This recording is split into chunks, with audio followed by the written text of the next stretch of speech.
Bonjour Olivier Poivre d'Arvor. Bonjour. Vous êtes ambassadeur chargé de l'attractivité culturelle de la France et vous êtes aussi évidemment diplomate. Vous avez dirigé France Culture et vous êtes écrivain. On va en parler avec L'amour à trois, votre nouveau livre qui est donc publié chez Grasset. C'est un livre d'aventure, un livre d'amour, un livre sur la mémoire, un livre d'aventurier de la vie. Mais d'abord, l'attractivité culturelle de la France. Comment va-t-elle, Olivier Poivre d'Arvor? Écoutez, il faut toujours surmonter le moral parce que les Français n'ont pas toujours le moral. Et en fait, ça va pas si mal. Vous savez que d'abord, on est la première destination touristique au monde, et plus de touristes cette année que jamais, 85 millions de touristes, malgré les attentats, malgré ce qui s'est passé. Troisième pays au monde qui attire le plus d'étudiants étrangers, 300 000 étudiants chaque année qui viennent sur notre territoire. Et puis surtout, vous le savez, vous qui, dans le domaine de la francophonie, faites beaucoup, c'est un pays extrêmement accueillant, même si on nous rappelle que les migrants ne veulent pas venir chez nous, les scientifiques, les chercheurs, les étudiants, les artistes. Donc tout va bien alors finalement, à quoi servez-vous, Tout va Olivier plutôt Poivre d'Arvor? assez bien, sauf qu'il faut le formuler, il faut nommer ça. Et l'attractivité, en fait, dans le fond, ça va consister pendant quelques mois, entre janvier et juin 2016, à faire la démonstration que nos festivals sont les festivals les plus accueillants pour les artistes étrangers, qu'à Cannes, qu'à Angoulême, qu'au Salon du Livre, qu'à Festival d'Avignon. Il y a beaucoup de places pour les étrangers. On n'est pas encore convaincu totalement à l'étranger que nos festivals sont les meilleurs, ici en France. Et on a en ce moment une image qui est en train de se construire dans notre pays, qui est une image de pays fermé, la question des migrants, voire xénophobe, la montée du Front National. Et moi, je veux, à travers ça, et à travers l'action du ministère des Affaires étrangères, parce que c'est une mission que m'a confiée Laurent Fabius, montrer que ce territoire est incroyablement ouvert. Quand vous êtes aux États-Unis, c'est très difficile d'aller voir un film étranger. En France, vous avez accès à toute la palette des films du monde entier. Et les Français sont les gens qui, au monde, regardent le plus de films en VO, en version originale. Donc, mais qu'est-ce qu'il faut faire, Olivier Poivre d'Arvor? Concrètement, qu'est-ce qu'on peut faire pour que la France soit plus attractive au plan culturel encore? Il faut qu'elle soit fière. Il faut qu'elle soit fière de son histoire. Et être fière de son histoire, c'est aussi fière de cette histoire coloniale, en l'occurrence, et de sa relation avec les pays du Sud. Aujourd'hui, je crois qu'il y a un vrai problème. Se rajoute à ça, en plus, toute la suspicion portée sur l'islam. Il faut vraiment qu'on considère que notre espace de développement, vous le savez ici à TV5, c'est l'espace francophone. 200 millions de francophones aujourd'hui, 700 millions en 2050.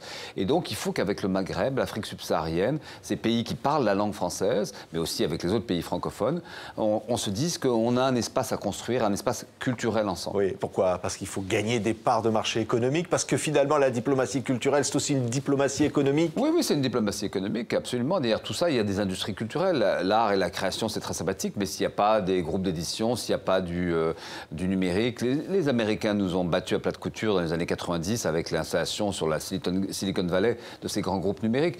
Nous, il faut qu'on reprenne, dans le domaine de la musique, dans le domaine de l'édition, vraiment des masses critiques européennes ou francophones suffisantes pour imposer notre culture et notre langue. La France a un peu tendance à croire qu'elle se suffisait elle-même, qu'on on est au centre du monde et que tout le monde le sait, qu'on n'a pas besoin de rien faire. Oui, façon que c'est 1/100 de la population mondiale. Donc en fait, dans le fond, si nous sommes un petit peu plus connus que notre 100e de la population mondiale, c'est en partie par la culture, par cette image que nous avons encore, cette capacité à travers des valeurs, à travers un certain nombre de principes, de faire rayonner un esprit qui, au-delà de l'esprit français, est un esprit francophone. C'est une manière de voir les choses dans une autre langue, pas une manière dominatrice ou impérialiste comme peut-être parfois le monde anglo-saxon peut véhiculer. Oui, alors on vous entend sur TV5 Monde, notamment dans l'émission de Guillaume Durand. Oui, avec beaucoup. Toujours beaucoup de plaisir. Ah oui, j'adore, ça m'amuse. D'abord, j'ai toujours fait de la radio dans ma vie, alors tout d'un coup de faire la télévision, pas uniquement pour parler de vous aviez été à France Culture, vous avez été débarqué de France Culture, aucune amertume? Non, écoutez, non, mais je reviendrai à Radio France un jour.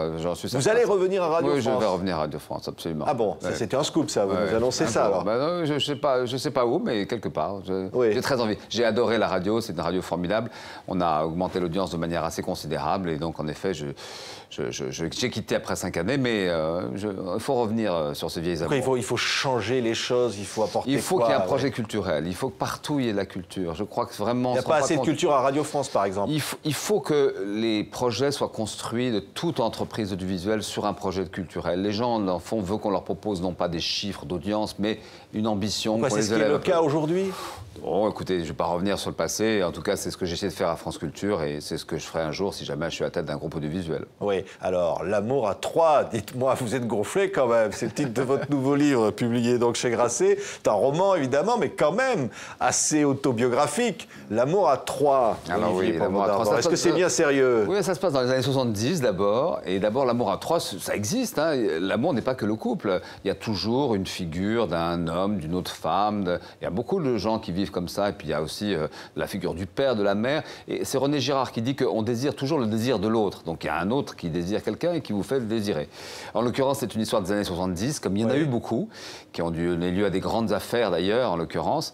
C'est l'histoire d'une prof de philo qui a deux amoureux dans sa vie. C'est ses deux élèves de terminale. Ils sont tous amoureux de leur prof de philo. Oui, ils sont amoureux tous les trois, d'ailleurs. Et donc, les deux jeunes garçons, Léo Socrates et Frédéric Salomon, sont tous les deux amoureux de cette prof de philo, qui elle-même aime les garçons. Elle est assez jeune encore, hein, comme souvent. Il y a beaucoup de liberté. C'est une époque incroyable. C'est les 70. C'est les après 68, hein, c'est grandes libertés, en effet, liberté sexuelle, mais aussi, en même temps, c'est la découverte à la fois de la philo en terminale, mais aussi la découverte du corps. Et elle les leur initie d'ailleurs, quelque part, on peut le dire. Hein. Et ils finissent par tomber amoureux les uns des autres. Et dans le fond, le jour où il y en a un qui va devoir partir parce qu'il a décidé de partir un peu loin, en l'occurrence en Guyane. C'est cette image de la Guyane, qui est un territoire d'aventure. Ben voilà, mais ça permet le roman, c'est-à-dire que 40 ans après, Léo Socrates se souvient qu'il y a eu cette relation incroyable, qu'il avait un peu refoulée au fond de sa mémoire. Il a eu un AVC récemment, et donc effacement complet de la mémoire. Il ne produit plus la mémoire, sauf qu'il y a quelques souvenirs refoulés comme celui-là qui réapparaissent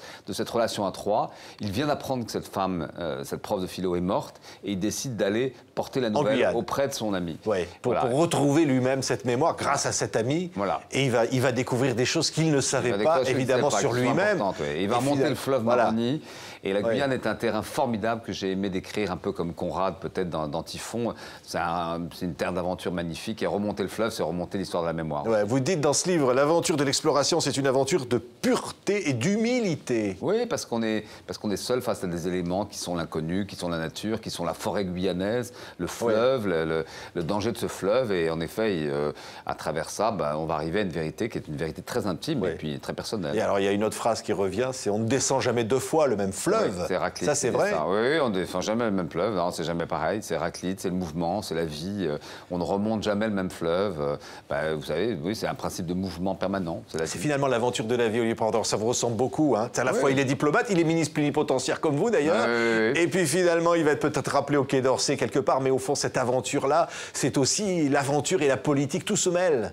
Oui, c'est important, mais on peut être à la fois, en effet, dans une institution, le Quai d'Orsay, c'est une institution, et puis tout d'un coup avoir des passions, moi j'en ai plein, et puis se dire que la vie, ce qui compte dans la vie, c'est la rencontre, c'est l'amour, se souvenir de cet amour extraordinaire quand on peut avoir le premier amour à 16 ans, et quand on est abandonné par sa prof de philo qui, parce que le troisième n'est plus là, décide de plus être avec vous. Bon, ça fait mal, et on retourne sur le terrain de la blessure, de la souffrance, mais j'adore la passion, il n'y a rien de mieux que de souffrir un peu. Voilà, merci en tout cas, nous on souffre pas en le lisant. Olivier Pandore, L'amour à trois, un des très beaux livres de la rentrée littéraire. Merci d'avoir été notre invité. Merci à vous, Patrick. Merci.